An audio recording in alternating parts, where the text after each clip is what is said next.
कल्याण का मानदंड।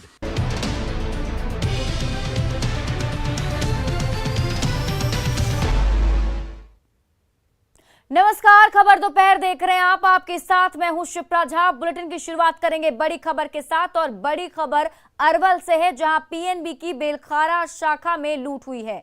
12,40,000 रुपए की लूटपाट की वारदात को यहां अंजाम दिया गया। जानकारी के मुताबिक 5 की संख्या में अपराधी बैंक में पहुंचे थे। सभी बैंक कर्मियों को सबसे पहले हथियार के बल पर बंधक बना लिया गया और फिर लूटपाट की वारदात को अंजाम दिया गया।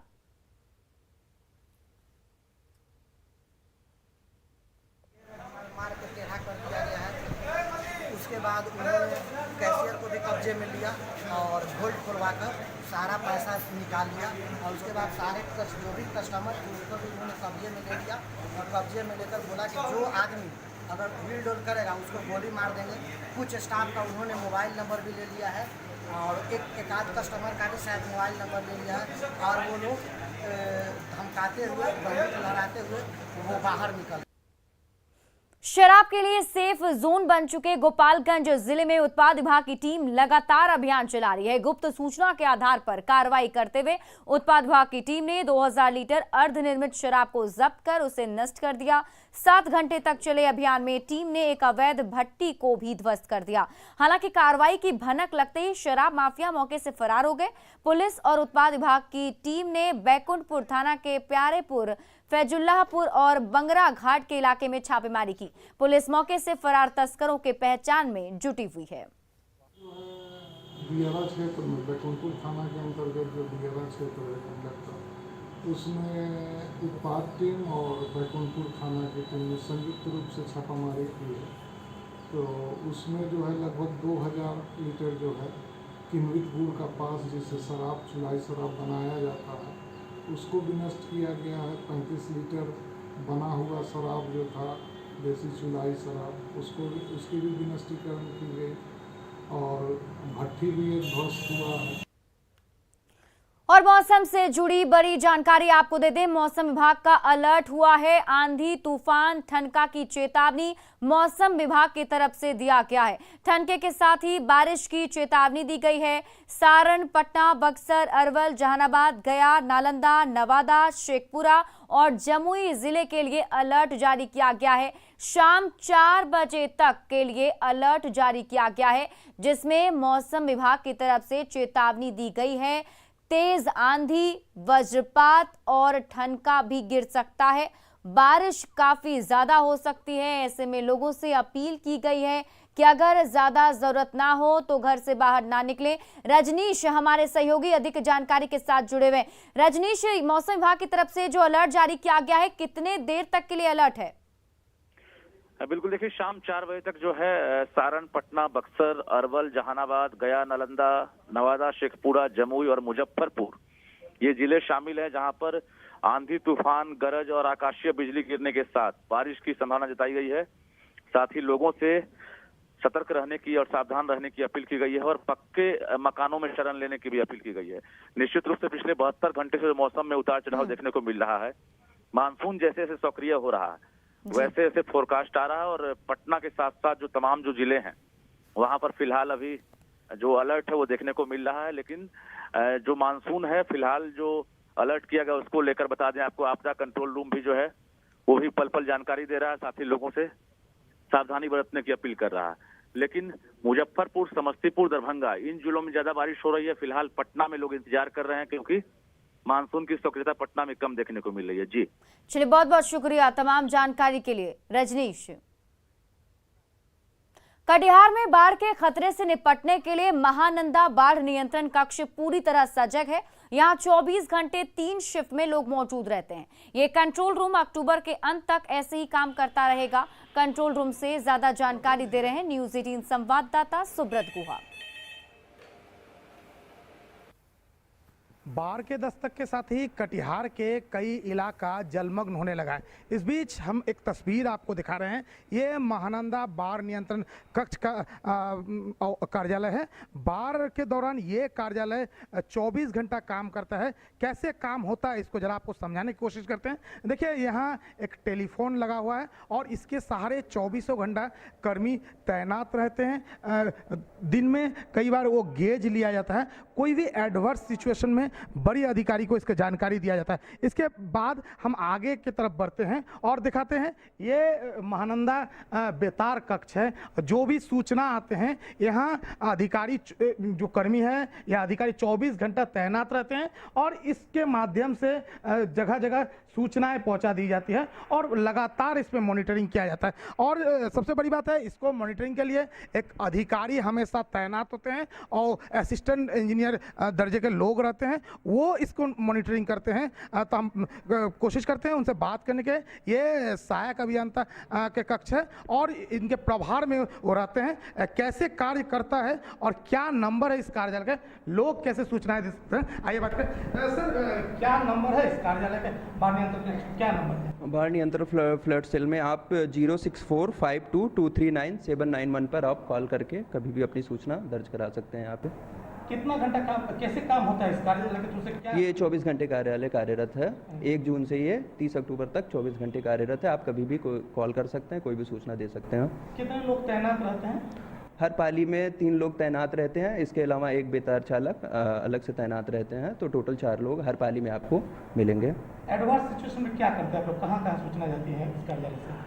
जैसे ही हम लोग को कोई सूचना मिलती है तो उसको तुरंत ही मुख्य अभियंता कार्यालय, संबंधित अवर प्रमंडल पदाधिकारी तथा फ्लड सेल पटना में भी उसकी जानकारी दे दी जाती है। अभी तक स्थिति नियंत्रण में है? जी, अभी तक नियंत्रण में। परिचय दीजिए। अनुराग मिश्रा, सहायक अभियंता, महानंदा बाढ़ नियंत्रण अंचल, कटिहार।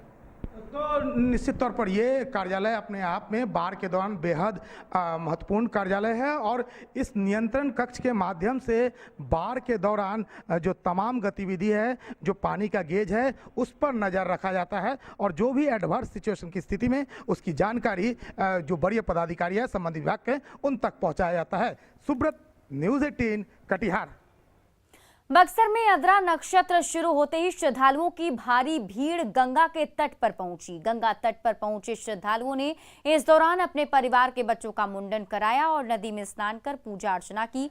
श्रद्धालुओं के मुताबिक अद्रा नक्षत्र में गंगा स्नान का विशेष महत्व है। ये भगवान राम की नगरी है, ये राममेघा घाट है। यहाँ पर जो अदरा का मेला चल रहा है और मुंडन भी चल रहा है। लोग नाना प्रकार के दूर दूर से लोग आते हैं, उत्तर प्रदेश, बिहार, पटना वगैरह के सब लोग आते हैं यहाँ पर स्नान करने के लिए इस गंगा नदी में। बिहार में एम्बुलेंस के अभाव में किसी मरीज की जान नहीं जाए, इसको लेकर सरकार एम्बुलेंस की संख्या बढ़ाने में जुटी हुई है। फिर से अलग अलग जिलों को 1000 नई एम्बुलेंस की सौगात दी जा रही है। फिलहाल राज्य स्वास्थ्य समिति की तरफ से 350 एम्बुलेंस की खरीदारी कर ली गई, जिसमें एडवांस लाइफ सपोर्ट और बेसिक लाइफ सपोर्ट एम्बुलेंस शामिल हैं। सभी एम्बुलेंस फिलहाल वेटनरी कॉलेज ग्राउंड में लगी है। जायजा लिया हमारे सहयोगी रजनीश कुमार ने। संभावित चौथी लहर के बीच स्वास्थ्य विभाग बिहार वासियों को 1000 नई एम्बुलेंस का तोहफा देने जा रहा है, जिसको लेकर 350 नई एम्बुलेंस की खरीदारी हो भी गई है। और देख सकते हैं कि वेटनरी कॉलेज ग्राउंड में सभी नई एम्बुलेंस जो है यहाँ पर लगी हुई है और यहाँ से अलग अलग जिलों को मुहैया कराई जाएगी। यानी कुल अभी 350 खरीदारी हुई है, जबकि बाकी अभी और खरीदारी होना बाकी है। लेकिन बता दें आपको कि सभी एम्बुलेंस जो है अलग अलग अस्पतालों में, जो पीएचसी है, सदर हॉस्पिटल है या मेडिकल कॉलेज है, उसको मुहैया कराई जाएगी। यानी जो मरीज हैं उनकी अब एम्बुलेंस के अभाव में जान नहीं जाए। अगर रेफरल अस्पताल जाना हो या फिर मेडिकल कॉलेज जाना हो तो उनको अब सीधे एम्बुलेंस मुहैया कराई जाएगी। तो निश्चित रूप से देख सकते हैं, जहां 200 बेसिक लाइफ सपोर्ट एम्बुलेंस की खरीदारी हुई है फिलहाल, वहीं 150 जो है एडवांस लाइफ सपोर्ट एम्बुलेंस भी यहाँ पर लगी हुई है। तो एडवांस जो लाइफ सपोर्ट एम्बुलेंस, इसकी खासियत है कि ये मिनी आईसीयू है, यानी इसमें मॉनिटर से लेकर वेंटिलेटर और डॉक्टर के साथ साथ पैरामेडिकल स्टाफ इसमें तैनात रहेंगे। जबकि बेसिक लाइफ सपोर्ट जो 200 की संख्या में फिलहाल यहाँ पर है, उसमें ऑक्सीजन की फैसिलिटी रहेगी। पूरी तरह से अत्याधुनिक सुविधाओं से ये एम्बुलेंस लैस है। यानी ये तारीख तय होना बाकी है कि सीएम नीतीश कुमार कब इन एम्बुलेंस को हरी झंडी दिखाकर रवाना करेंगे और अलग अलग अस्पतालों को मुहैया कराएंगे। लेकिन धीरे धीरे एम्बुलेंस की संख्या बढ़ती जा रही है। ये ग्राउंड में आप देख सकते हैं, जहां तक आपकी नजरें जाएंगी तकरीबन 350 एम्बुलेंस यहां पर लगी हुई है। जाहिर है बिहार वासियों को एम्बुलेंस का अभाव नहीं झेलना पड़ेगा। सरकार का प्रयास है कि तमाम जो जिले हैं वहां पर एम्बुलेंस मुहैया कराई जाए और मरीजों को अत्याधुनिक सुविधा कहीं न कहीं दी जाए। कैमरामैन दीपक के साथ रजनीश कुमार, न्यूज़ 18 पटना। और बेगूसराय से बड़ी खबर आपको बता दें, नकली सोने के नाम पर ठगी का खुलासा हुआ है। ठगी में शामिल 5 ठग को गिरफ्तार कर लिया गया है। 2 किलो नकली सोना भी बरामद किया गया है। 3 बाइक, 5 मोबाइल, कई एटीएम कार्ड बरामद किए गए हैं। तेघड़ा थाना पुलिस को सूचना मिली थी कि नकली सोना की डील होने वाली है। ये डील दुलारपुर पेठिया गाछी NH 28 के पास होने वाली थी। पुलिस ने घेराबंदी कर नकली सोना के साथ 5 तस्करों को गिरफ्तार किया है। गिरफ्तार तस्करों में सिद्धार्थ कुमार, अमन कुमार, मोहम्मद कुर्बान, मोहम्मद अमजद और राजू ठाकुर शामिल है, जो बेगूसराय और समस्तीपुर के रहने वाले हैं। ये लोग दिल्ली और कोलकाता से नकली सोने जैसा धातु खरीद कर लाते हैं और लोगों से ठगी करते हैं।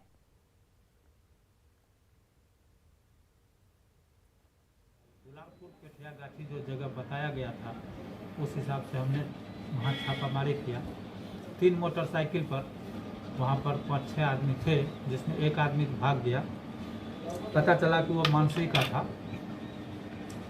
तत्काल हम लोगों ने उन लोगों को पहले पूछा, उनका नाम पूछा, तो नाम का विस्तृत वर्णन जो है उसमें सिद्धार्थ कुमार, अमन कुमार, मोहम्मद कुर्बान, मोहम्मद अमजद और राजू ठाकुर, ये 5 गिरफ्त में आए।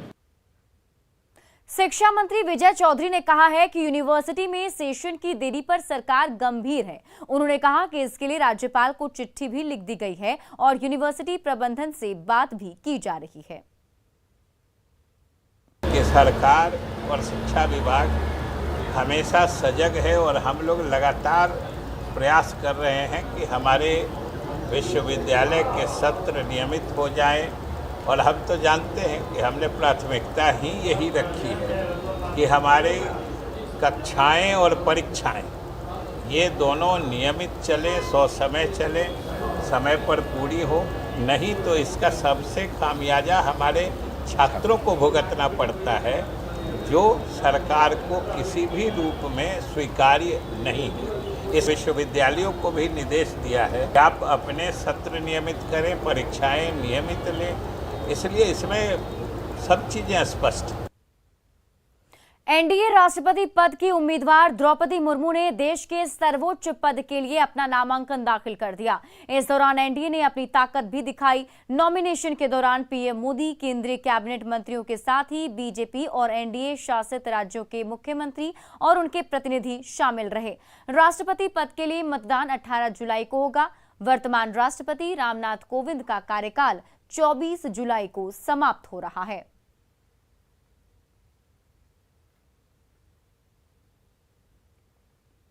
जेडीयू के राष्ट्रीय अध्यक्ष ललन सिंह ने कहा कि द्रौपदी मुर्मू के राष्ट्रपति बनने से महिला और आदिवासी समाज में खुशी की लहर है। ये ने द्रौपदी मुर्मू जो एनडीए के कैंडिडेट हैं उनको समर्थन का ऐलान किया है जेडीयू ने।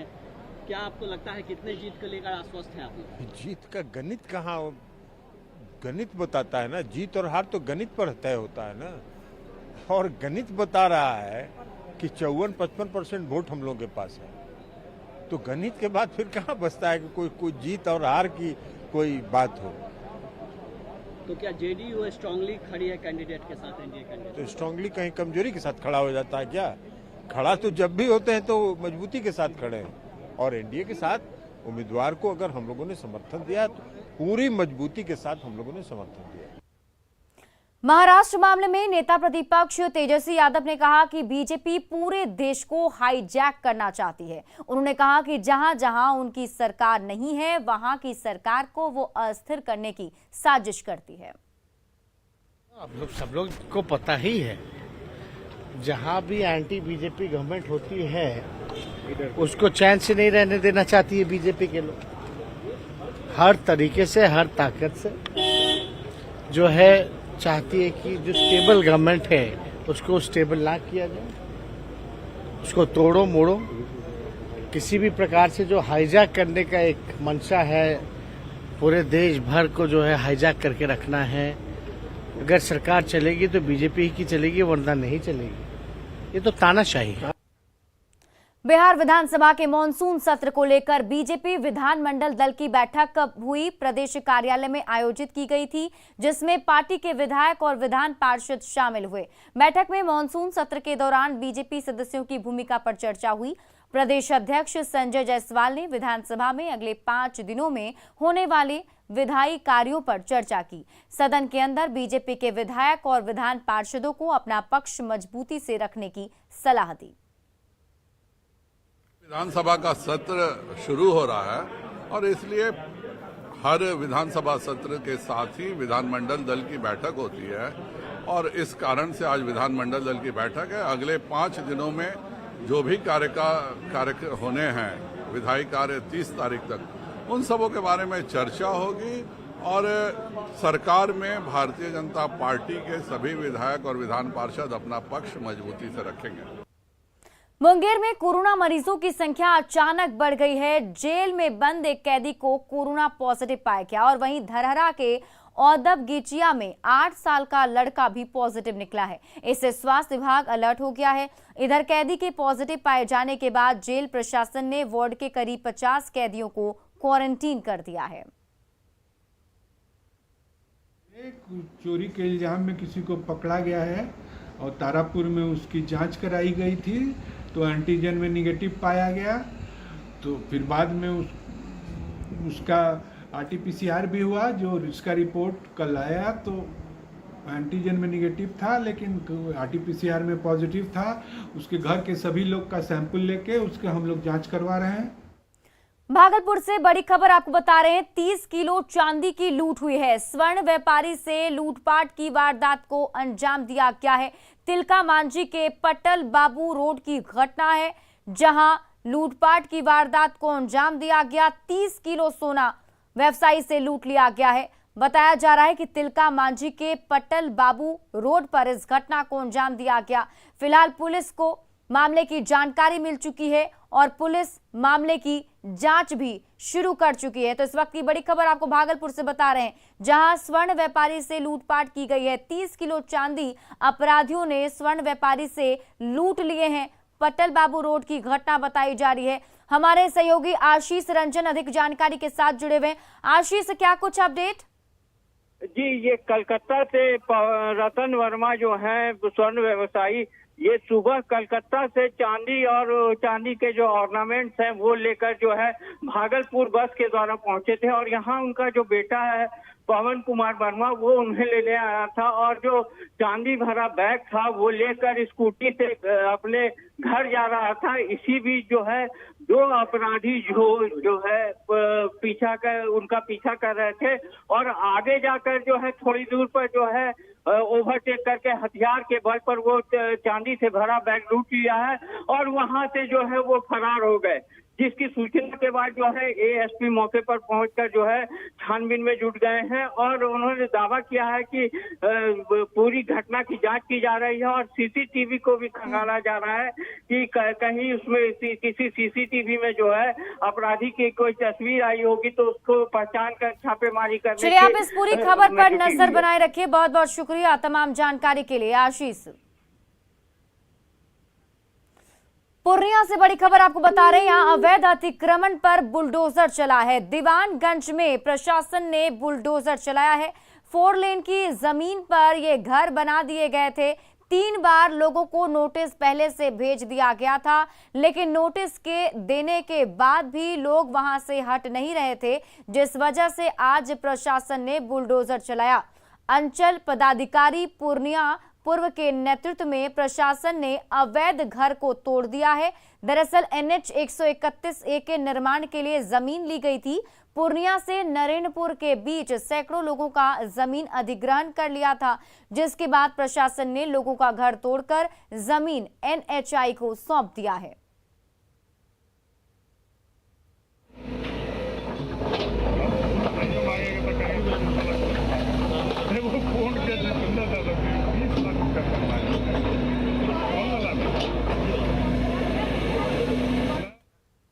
और इसी इसी बीच मुंगेर से एक और बड़ी खबर आपको बता दें, यहां शराब माफिया पर बड़ी कार्रवाई की गई है। शराब की 6 भट्टियों को ध्वस्त कर दिया गया है। वानरचुआ जंगल में छापेमारी पुलिस की तरफ से की गई, जिसमें 3285 किलो महुआ जावा नष्ट किया गया। 60 लीटर महुआ शराब बरामद किया गया। अवैध शराब निर्माण की सूचना पर उत्पाद विभाग की टीम यहां पहुंची थी। छापेमारी के दौरान भट्टियों का पता चला, जिसे ध्वस्त कर दिया गया। और फिलहाल इस बुलेटिन में अभी के लिए बस इतना ही, लेकिन न्यूज़ 18 बिहार झारखंड पर खबरों का सिलसिला लगातार जारी है।